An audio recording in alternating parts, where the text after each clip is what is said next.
ये question JEE mains 2024 में है और ये कोनिक सेक्शन के चैप्टर से लिया गया शंकु परिच्छेद का सवाल है। जो एक ये सवाल एक सर्किल का क्वेश्चन है।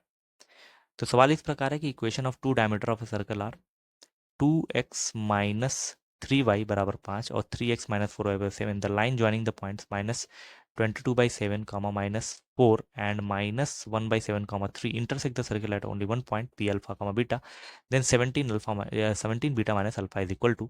तो एक वृत्त के दो व्यास हैं और व्यासों का समीकरण दिया हुआ है 2x माइनस 3y बराबर 5 और 3x माइनस 4y 7 है। बिंदुओं जो दो बिंदु दिए हैं को मिलाने वाली रेखा वृत्त को केवल एक बिंदु पी पर मिलती है। तो इसका एक फिगर बना लेते हैं कि दो व्यास है।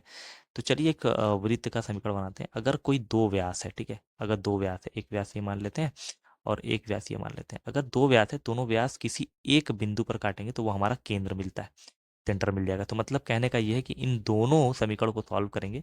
मतलब मेरे पास पहला समीकरण है 2x माइनस 3y बराबर 5 और दूसरा समीकरण है 3x माइनस 4y बराबर 7। इन दोनों को हम सॉल्व करेंगे और सॉल्व करने के बाद हम अपना पॉइंट निकालेंगे और वो पॉइंट हमारा केंद्र है। चलिए सॉल्व करते हैं।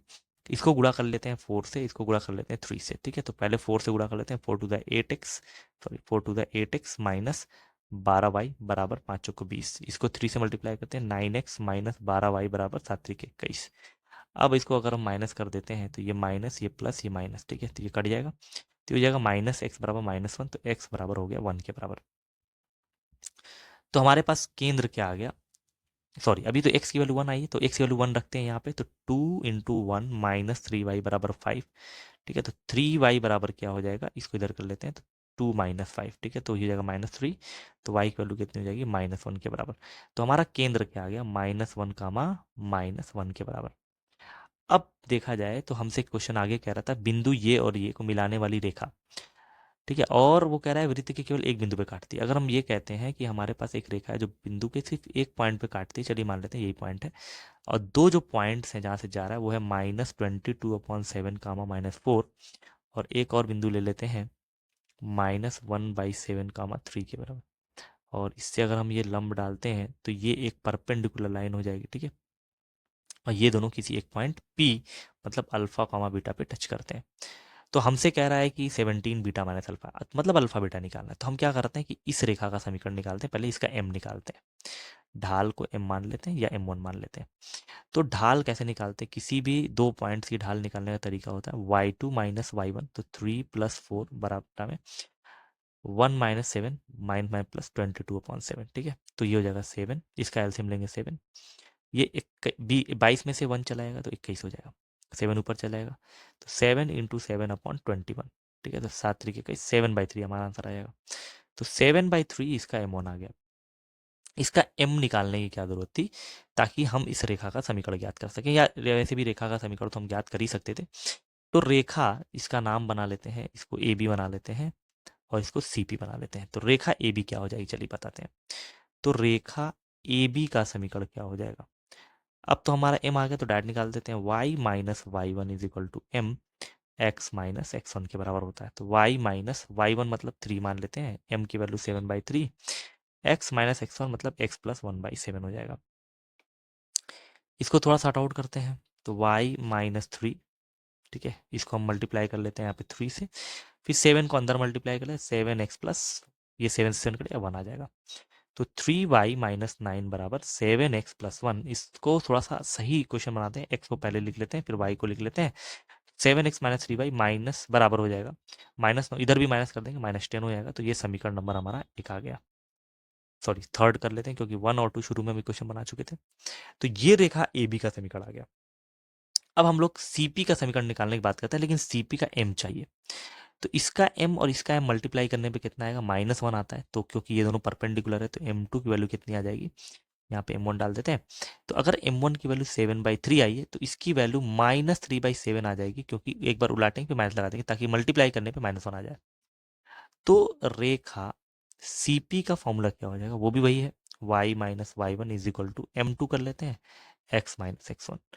तो y, अच्छा -1 हमारा पॉइंट सॉरी x की वैल्यू 1 आई थी ना, 1 कामा -1 आया था।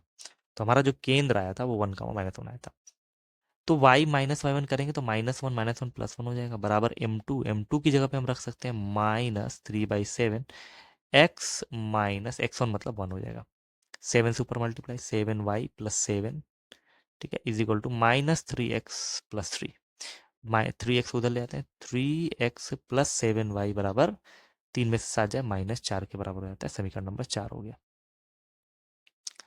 अब समीकरण नंबर 3 और समीकरण 4 को सॉल्व करके हम जैसे ये रेखा और ये रेखा किस बिंदु पे कट कर रहा है, पी पे, और वो पॉइंट पी कैसे आएगा इन दोनों को सॉल्व करने पे। समीकरण 3 और समीकरण 4 देख के समझ सकते हैं कि किस किस चीज़ से मल्टीप्लाई करने पड़ेगा। इसमें हम 7 से मल्टीप्लाई कर देते हैं और इसमें हम मल्टीप्लाई करें 3 से, ताकि वो चीज़ें कट जाए।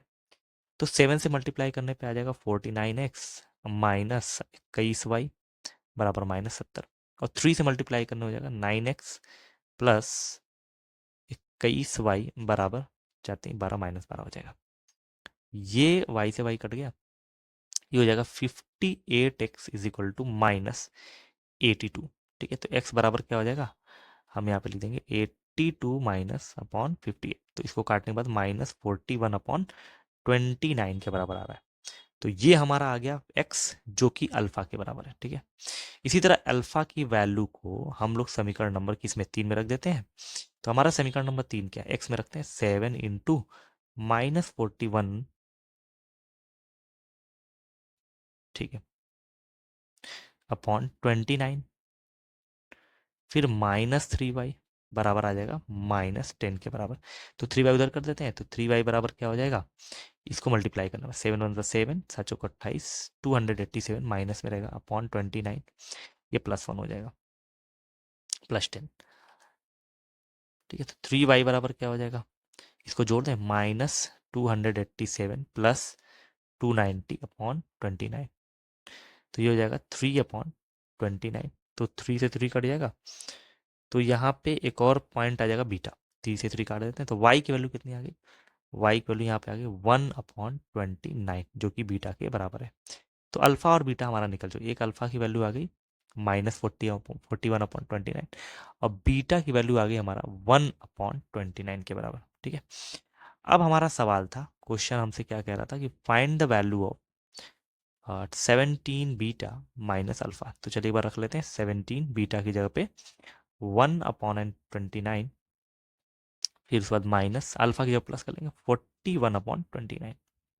तो 29 अगर एलसीएम ले लेते हैं तो ऊपर क्या हो जाएगा, 17 प्लस 41/29। ठीक है, तो ये हो जाएगा 58/29, जिसकी वैल्यू हमारा कटपिट के कितनी है, 2 के बराबर आ जाएगी।